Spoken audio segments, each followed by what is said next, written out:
So I am just on the BJJ Fanatics website, and what's amazing is now we've already talked about Gravity is Your Friend, but there are 2 other instructionals that you might want to talk about. Recently, I had the opportunity to work with BJJ Fanatics guy, and now we have 3 instructionals out there. We have escapes engineered for guys over 40. If you're 40 or more, hey, dig into it. Gravity's Your Friend, sit-up sweeps. Been there for some time, and is really, really getting a lot of attention. And then we have the Smash the Knee Folding Pass. Now, that's one of my favorites. So if you haven't looked at them, take a look. BJJFanatics.com.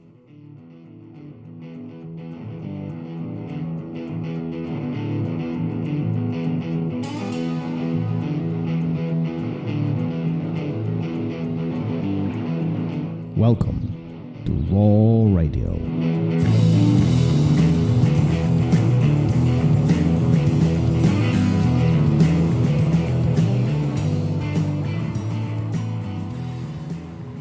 And we're live. Yep, here we go. Man, I can't believe I almost missed this freaking episode.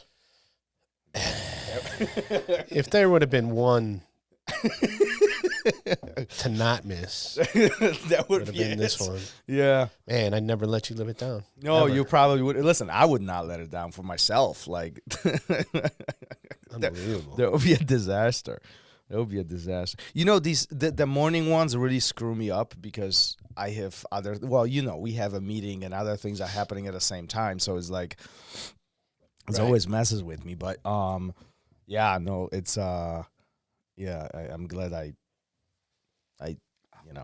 noticed. Yeah. Enough. Yeah, I was surprised because you weren't pestering me early, and I was like, "So something's up," because he's not bothering me. And then I said, "Give me 5 minutes." A minute after our meeting was supposed to start, which tells me that you're. Well, it was like a You're domino. I don't off want to doing be something. like I don't like bitching and whining and all that, but like it was a domino effect. Like literally, I'm enjoying my coffee. I make coffee, blah blah blah. I'm sitting. I'm kind of reading news and everything. And the maintenance guy came in and he does his thing, blah blah blah. He asked me questions, blah blah blah. And then I'm like, notification on my phone popped up. I was like, oh shit. And then it's like, oh damn it. So and Did then we even mention who we recorded? no, with? no, not yet. So- And then like I'm trying to drive my car out, and he parked right in front of my garage door, so I can't get out. And it's like a domino effect from there. It's like it just Anyway, soon you'll be. before we talk about our guest, I do want to give shout outs to the guys at Elbows Tight Podcast. Cool. I talked to them. I talked to them this last weekend. So it was a great conversation. If you follow me on Instagram, you'll know when it's being released. That's a couple weeks, but it was a great conversation. If you have not heard that podcast, make sure you check it out. Tune in, follow them, do all the amazing stuff, all the buttons, press all the buttons wherever you are. Some wise guy says this all the time. Whatever button there is. Whatever button there is. Whatever button there is. So There's a lot of them. Yeah. So Yeah. big one. Yeah. Another one. Yes. Let me ask you this. So Carlos Machado was with us. Yes. Arguably, one of the biggest pioneers of Jiu Jitsu today, one of the biggest associations Especially here in the States. especially right? here in States, right? I mean, doesn't get closer to the source at this point, right? Coral Belt, another Coral Belt that we've had a privilege to talk to. A lot of great stories. Let me ask you this before we get to the episode and what we really want to talk about. Nearly 2 years ago, when we started this nonsense, we creeping out to 2 years. Yeah. Can you believe that? No. We creeped, February, right? February, March? No, it was later than that. It was. Was it? I'm going to look it up. I think the first one released was May. I'm going to look it up right now. But anyway, when we were starting this, Mm-hmm. did you realize how big this could get? No, in May 31st, 2020. Was the first? Yeah. So probably February, I had an idea. Yeah. Well, we got shut down. So this all started why? COVID, right? Right. You needed something to do. And I was content sitting at home watching TV. Yeah. But no, I mean, it's like if I go back, I want to look at like the first, like, and not to discredit anybody. Some of these people have achieved so much, but like the first episode with a guest was Alberto Crane. It's like, how is this happening? You know, it's funny because recently I went to Alberto's Academy, and we actually talk about this on his podcast, you know. And and we went to dinner. He was like, "So how did we meet? Like, what was the first?" I was like, "I asked you to be on my podcast." I was like, "Oh yeah." And you were #1 episode. And he's like, so "Oh really?" Yeah. After we say our Zoom goodbye. We obviously that we're in the Midwest. Everybody else is everywhere else, and we said our Zoom goodbye. And then we were chit-chatting a little bit after, and he was like, "How many have you guys done?" And we just giggled a little bit and said, "You're the first." And the look on his face, he was like, I'm going to put words in his mouth. I don't know if these were the words, but he was like, "How the F did I get it mixed up with these two idiots?" You know? So, but, I mean, early on, we had Clark Gracie on, we had, but and then we went local because we didn't know anybody. We were inviting people that we knew, that we were friends with, and then we like started hitting the legends of Brazil, and Roy Dean was early on, and I'm just reading this list, and no, did I think we would be talking to some of these people? No,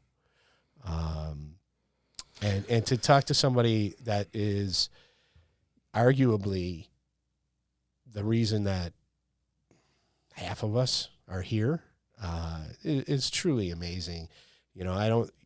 Everybody knows the Gracie name, right? And I think they find out if they start learning about the history a little bit, they start finding out about the Machado name.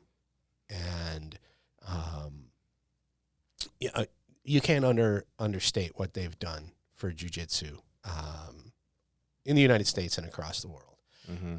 And you just can't take it away from them, and how they've grown it, how each brother brings their unique talents to it, and makes what they teach and who they teach very unique to them. It's really unbelievable, and they deserve all the credit in the world for every time you step on the mat. You should be grateful to them. Well, and I think what's interesting about all of this, and hopefully we'll get to the actual topic of the conversation for today, but what I think what's interesting about all of this is that the way we look up at individuals like Carlos Machado or Rickson Gracie or Royler Gracie, all these guys, I often wonder if that's how they looked up to Helio Gracie.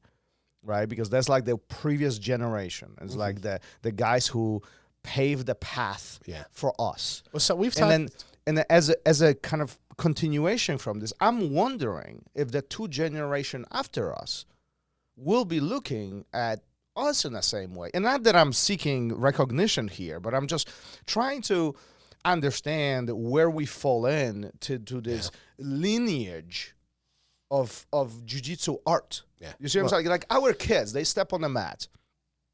What will their kids think about? Yeah. Like, will they look at our generation as the one who pioneered and paved the path? Or will they look at Machado brothers? Or will they look at Helio Gracie? Will they even know who Helio Gracie is? I mean, I suppose that's part of our job that they do. Yes, that's our job. But I'm like, because jiu-jitsu is so new, we're truly looking at just a handful of generations as we are today. Oh, sure. I mean, this is so fresh. Carlos lived with Carlos Sr. while he was in college. Yeah. So it's a direct line. Right. And how many? This is not to discredit anyone or anything like that, but how many people they have the Gracie name on their academy, but they don't know a Gracie. They don't, it's an affiliate, and they do great work, and that's awesome. Oh, see what you're saying. Here, we have somebody who started their journey with a Gracie. Who? I forget his name. But so when we tell the kids on the mat that, their eyes light up, and it makes an impact. I don't know if we're ever going to talk about. Well, one of the things that we really took away from the episode, let's just pivot there, right, was Carlos talked about doors. Right. And doors in jiu-jitsu, right, as a metaphor, we make choices. We make choices, and when we find ourselves in these positions, situations, and we begin solving the problem of jiu-jitsu in that given point of time, there's many opportunities that we can choose, but we can only open one door at a time. Right. Choosing that door is important. Now, once we open that, we can move on to the next door, but we can only pick one at a time. Yeah. Selecting which one we're going to pick makes it hard, but that's not the hardest thing. The hardest thing is acknowledging the fact that you can only open one at a time, not all five. Sure. I think he also, he when he was starting to talk about it, I think it might have been flipped too, where if you're on bottom, you need to shut doors. Oh, shut as doors. well. Yeah, whatever. You know, but I'm talking about doors as opportunities. I'm not necessarily talking about the emotions, right? But so how do you look at this? What's in your mind, right? You are in a compromised position. Doesn't matter what it is. You're in a compromised position. There is pressure associated with all this. You obviously your brain goes through points of struggle. What is your train of thought in situation like this to solve it correctly? It always starts with, I need to breathe, right? So how do I get there? I got to make a small... You don't hold your breath? No. I used to. I need to make a space. He talked about, the only space you really need between life and death is the tip of your finger to the first knuckle. Make that little bit of space. Get to your side. Then what? How do you get to your side? What's being controlled? Are they controlling your hips? Are they controlling your shoulders and your head? So you have to start making all these micro adjustments to, remember that term? Wasn't micro jiu-jitsu going around for a while and everybody was laughing at it? But you have to make these little tiny adjustments to start escaping, right? Defending, escaping. But how do you isolate the fact that you can't make multiple decisions at the same time? You have to really go into this micro mode and say, okay, what's going first? Yeah. My hands, my hips, my shoulders. I have to move something, not overthinking it. I guess all of this is going to the simple fact of, adrenaline is going through your veins right now. Anxiety is hitting your head. How do you make a simple decision that's going to change everything that's happening right now? I think it's something that develops with time on the mat. But how do you do it? Me personally? Yes. Yeah. Well, I've spent enough time on the mat. Insert your joke here. I've spent enough time on the mat to. When was the last to time be able to? It's been a while, man. It really has. And You're getting cranky. You need to get your butt on the mat. I'm trying not to cough right now. Yeah. But it lost my train of thought. You spend enough time on the mat. You spend enough time on the mat, and hopefully you get some good advice in the beginning stages, where you learn to not panic. And when you learn to not panic, even if you can't breathe, you can start making adjustments. Now, if you're panicking all the time, then you start doing dumb stuff, and you either get deeper in or you get submitted, right?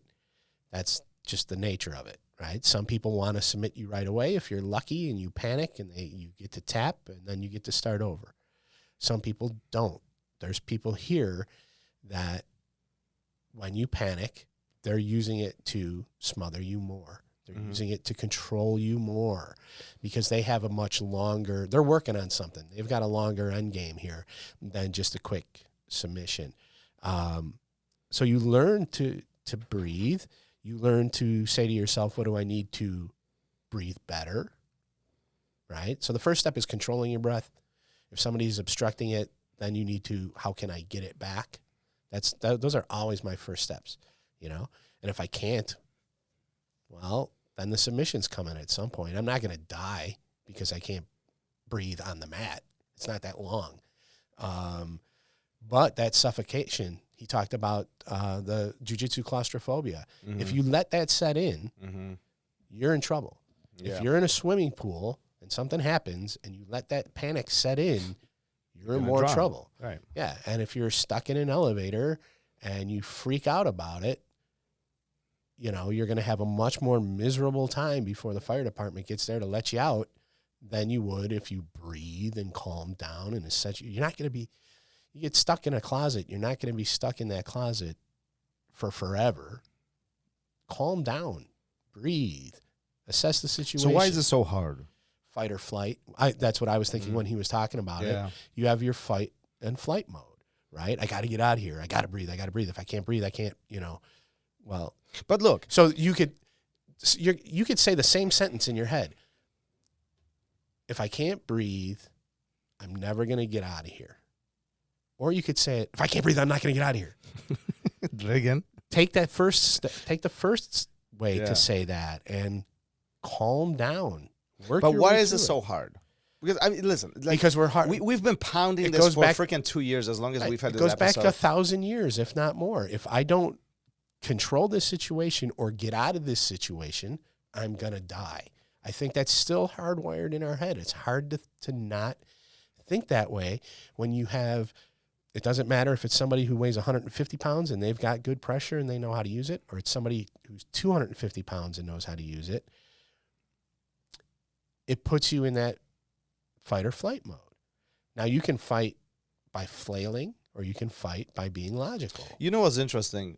Now I'm listening to you and trying to kind of put all the pieces together in my head. Another item that we often don't think about is that this survival often, as a goal, as an end result of that, we are seeking the escape. Mm-hmm. And we are not acknowledging the fact that maybe we don't need to escape. Not immediately, right? Taking more smaller steps, smaller milestones, right? Like, forget about escaping. Forget about getting to top. Put that aside for a moment. Right. What about just not getting smooshed? Smooshed, yeah. Smooshed. Pancaked. Smooshed. Yes. Deviating little story. Kids' classes, blah, blah, blah. We're talking about, I don't know, we're talking about smashing pressure, right? And one of the kids goes, that's like pancakes. Pancakes. Another kid goes, raspberry pancakes? Nice. The other kid go, chocolate chicken. And literally this whole conversation just went down the garbage. Yep. Just I used the pancake analogy in the 3-year-olds class, and they wouldn't stop laughing. I blew the whole technique because they just couldn't stop laughing about pancakes. But again, this brings us to the point when we often think about we're getting sidetracked, we're getting distracted with things that are not What's the task important at this moment of time. Yeah. Okay, I get it that you want to escape, but the escape is not necessarily the immediate need. The immediate need is for you to just breathe so you don't drown. Yeah. Right? Get afloat. First, just stay afloat. That's it. Then start pedaling. Yeah. Then perhaps start swimming. Right? It's like step by step by step. Right? And I think that is one of the biggest struggles for a lot of students who find just themselves in these compromised positions. And unfortunately, they struggle. And the moment the success is not visible, guess what we do? We give up. Mm-hmm. When the success is not in a sight, we don't see it. We can't reach it. It's not accessible. We simply give up. Why would I work so hard if I can't even see it? And I think that, as a domino effect, often impacts a lot of the students, especially in the beginning of the journey. Mm-hmm. So if you're listening to this, you've been at it for a handful of months, under the year, maybe 2 years, maybe 3. You still might be struggling with this. Really look at what is important when you are in a compromised position. If you're in a position of vulnerability, do you really have to escape? Like, do you? Or perhaps seeking the breath of air is more important right now, mm-hmm. right? I talk about DECA constantly, pounding the dead horse at this point. But it's so important. You can't, if you don't know what DECA is, Google it. Yep. But you can't escape if you're not defending. Right. You can't control if you're not defending. You can't control if you're not escaping. It's one or the other. It's not two at the same time. It's same concept as doors. Sure. Isn't it? Yeah, you can only do one thing thing at a time. Yeah. You can do them when you get better. You can do them in quick succession. So it seems like you're doing more than one at a time, but you're really not. You know, he talked about, not pushing when somebody's on top of you, but pulling, bringing them closer to you. Right. Push, pull, that, push, pull, that's a great way to look at it pull too. Before you push. And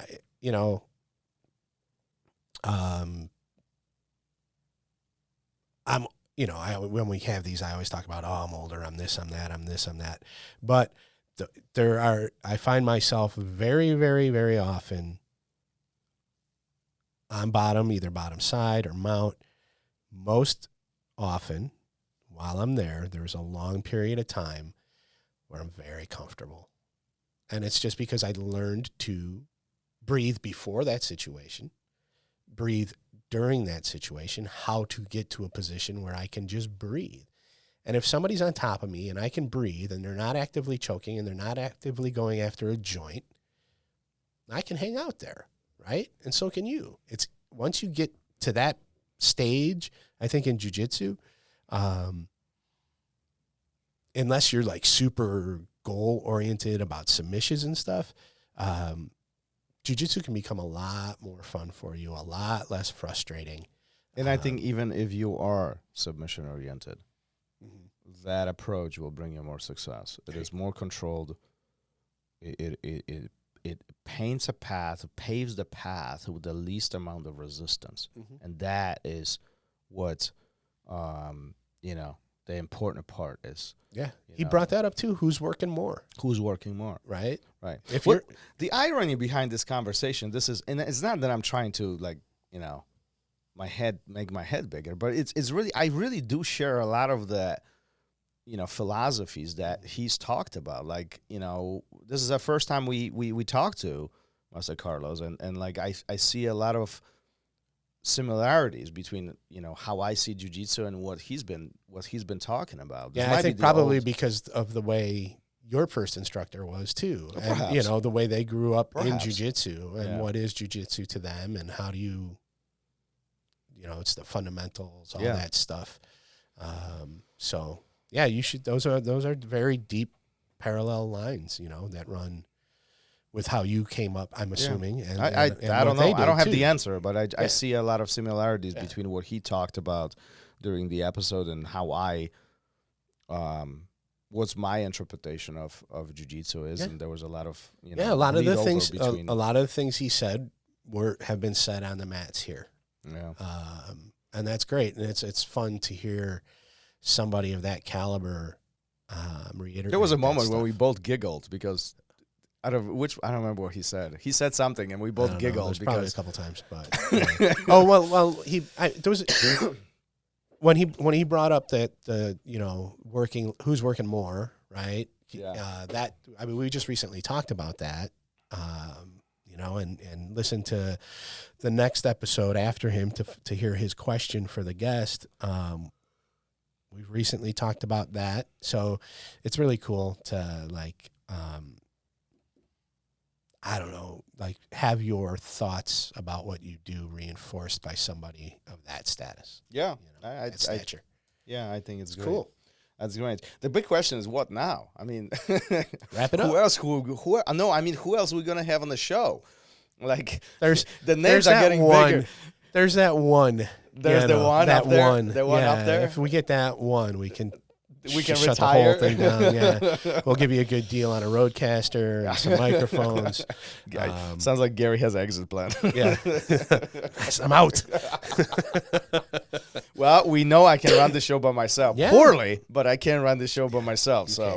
You can run the whole show by yourself. It's a lot of work, but you can do it. I cannot. All right, let's wrap this up. Another phenomenal episode. If you did not listen to Carlos Machado episode, make sure you do tune in. Listen to the whole thing. Actually, I do think the end of it is even better than the beginning.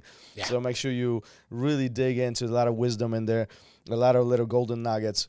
And let's wrap this up. On to the next one. Yep. Peace. Later. Thank you for listening to Raw Radio. If you enjoyed the show, don't forget to leave us a review and help us make the show even more amazing. For future episodes, check out our website and follow us on all major podcast platforms. Take care.